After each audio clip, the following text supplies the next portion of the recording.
الله كفى وسلام على عباده الذين اصطفى أما بعد. قال الله تبارك وتعالى في القرآن المجيد: أعوذ بالله من الشيطان الرجيم، بسم الله الرحمن الرحيم. ألف لام ميم أحسب الناس أن يتركوا وهم لا يفتنون. صدر محترم، اساتذہ کرام اور عزیز ساتھیوں، آج کی اس بزم میں علامہ موصوف کا، علامہ اقبال کا یہ شعر میری تقریر کا عنوان ہے: یہ شہادت گہے الفت میں قدم رکھنا ہے، یہ شہادت گہے الفت میں قدم رکھنا ہے، لوگ آسان سمجھتے ہیں مسلمان ہونا۔ حضرات گرامی، علامہ موصوف نے ایک موقع پر کہا تھا: آج تجھ کو بتاتا ہوں تقدیر امم کیا ہے، شمشیر و سینا اول طاؤس و رباب آخر۔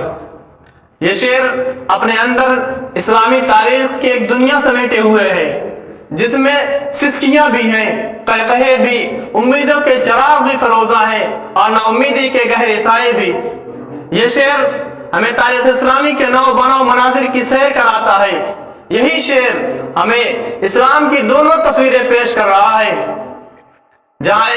جس میں ایک طرف انتہائی خوشکن ہے تو دوسری اتری ہی تاریخ اور بھیانک۔ ایک طرف میری نگاہیں جناب محمد رسول اللہ صلی اللہ علیہ وسلم اور آپ کے جانثار صحابہ کو دیکھ رہی ہیں تو دوسری جانب ان نائل عیاش مسلم بادشاہوں کو بھی دیکھ رہا ہوں جنہوں نے امت کا بیڑا غرق کر دیا۔ ایک طرف بدر حنین کی شاندار فتوحات کا نظارہ کر رہا ہوں تو دوسری طرف بغداد کی تباہی و بربادی کا منظر بھی میرے سامنے ہے۔ ایک طرف عرب کی تپتی ہوئی ریت کو بھی دیکھ رہا ہوں جس میں حضرت حمزہ اور حسن رضی اللہ عنہما کا خون قطرہ قطرہ جذب ہو رہا ہے تو دوسری طرف عالیشان محلات میں جام و صبح کی گردش کو بھی دیکھ رہا ہوں۔ ایک طرف اندلس کے وسیع سمندر کو چیرتے ہوئے اسلامی لشکر اور اس کے قلعوں پر لہراتے ہوئے اسلامی پرچم کو بھی دیکھ رہا ہوں اور دوسری جانب قرطبہ کے کھنڈر اور الحمرا سے ابو عبداللہ کی رخصتی کا منظر بھی میرے سامنے گردش کر رہا ہے۔ ایک جانب بغداد کا جاہ و جلال بھی میرے سامنے ہے تو دوسری جانب وہاں ٹپکتی ہوئی حسد و ریاض کو بھی فراموش نہیں کر پا رہا ہوں۔ ایک طرف وہ قوم بھی میرے سامنے ہے جس نے باطل کے ایوانوں میں لرزہ برپا کر دیا تو دوسری جانب وہ بزدل قوم بھی میرے سامنے ہے جس کے چند افراد ایک تاتاری عورت کی دھمکی پر پتھر کی طرح ساکت اور منجمد ہو گئے۔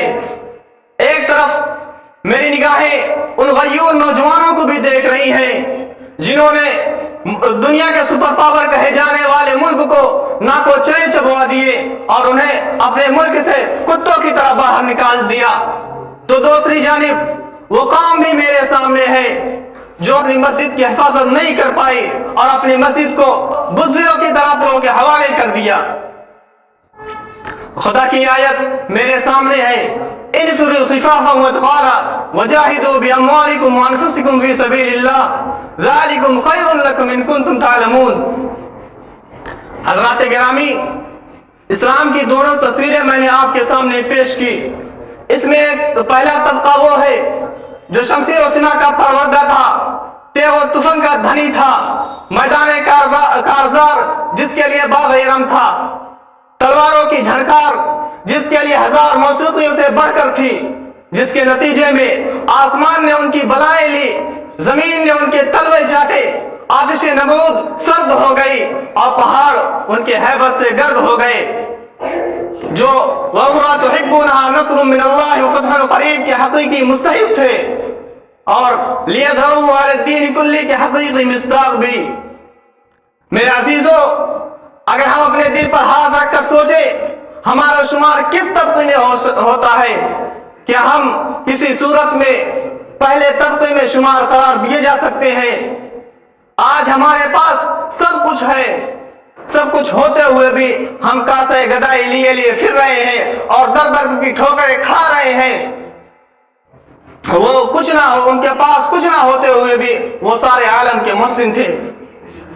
میرے عزیزو، اگر عزت کی زندگی گزارنی ہے تو احد و خندق کی جھلملاتی یادوں کو اپنے دل کا زینت بنانا ہوگا، شمشیر و سنہ کی بھولے بستے داستانوں کو اثر نہ وجود بخشنا ہوگا، اور وہ تمام صفات اپنانی ہوں گی جس سے اللہ کی نصرت ہمارے ساتھ آئے۔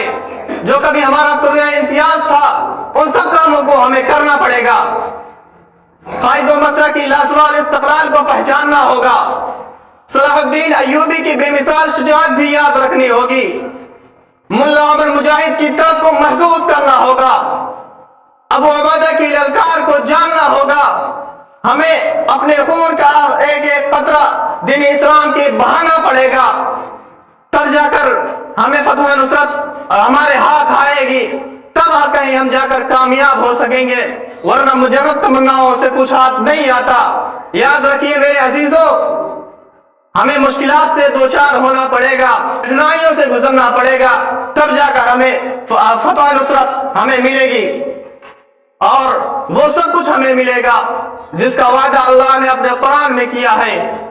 اللہ رب العزت نے فرمایا ان تنصروا اللہ ینصرکم ویثبت اقدامکم، اگر تم اللہ کے دین کی مدد کرو گے تو تمہاری مدد کرے گا اور تمہارے قدموں کو جما دے گا۔